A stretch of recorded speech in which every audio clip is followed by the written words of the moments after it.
Hello world, this is Bible Time Kapsule and I'm Citizen. We are in the book of Ruth, chapter 2. Today is readings for December 16th, 2013. Chapter 2, the first section is called The Meeting. Let's begin then. Chapter 2, The Meeting. Noemi had a prominent kinsman named Booz, of the clan of her husband Elimelech. Ruth, the Moabite, said to Noemi, "Let me go and glean ears of grain in the field of anyone who will allow me that favor." Noemi said to her, "Go, my daughter." And she went. The field she entered to glean after the harvesters happened to be the section belonging to Boaz of the clan of Elimelech. Boaz himself came from Bethlehem and said to the harvesters, "The Lord be with you." And they replied, "The Lord bless you."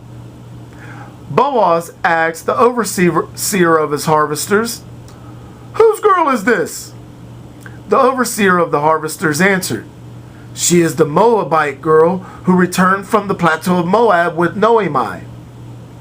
She asked us to leave to gather the gleanings into sheaves after the harvesters, and ever since she came this morning, she has remained with us, remained here until now, with scarcely a moment's rest."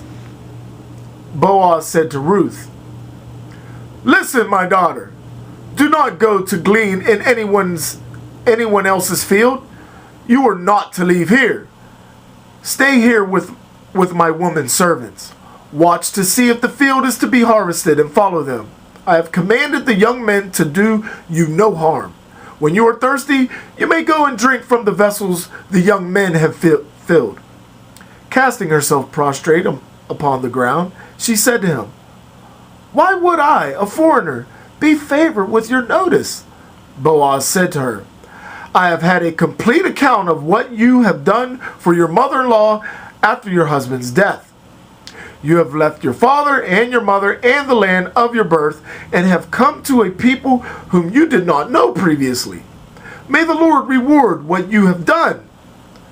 May you receive a full reward from the Lord, the God of Israel, under whose wings you have come for refuge." She said, "May I prove worthy of your kindness, my Lord. You have comforted me, your servant, and your consoling words, with your consoling words.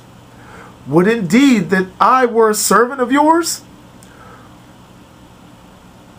Would indeed that I were a servant of yours." At mealtime, Boaz said to her, "Come here and have some food. Dip your bread in the sauce." Then she sat near the reapers. He handed her some roasted grain, and she ate her fill and had some left over.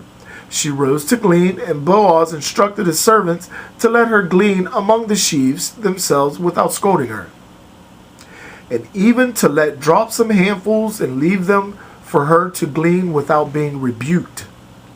She gleaned in the field until evening, and when she beat out what she had gleaned, it came to about an ephah of barley, which she took into the city and showed to her mother-in-law. Next, she brought out and gave her what she had left over from lunch. So her mother-in-law said to her, "Where did you glean today? Where did you go to work? May he who took notice of you be blessed." Then she told her mother-in-law with whom she had worked, "The man at whose place I work today, his name is Boaz," she said. May he be blessed by the Lord, who is ever merciful to the living and to the dead," Noemi exclaimed to her daughter-in-law. And she continued, "He is a relative of yours, one of our next of kin." "He even told me," added Ruth, the Moabite, "that I should stay with his servants until they complete his entire harvest." "You would do well, my dear," Noemi rejoiced, "to go out with his servants, for in someone else's field you might be insulted." So she stayed gleaning with the servants of Boaz until the end of the barley and wheat harvests. It's the end of chapter 2 of Ruth. This is Bible Time Capsule, and I am Citizen. Peace. I'm out.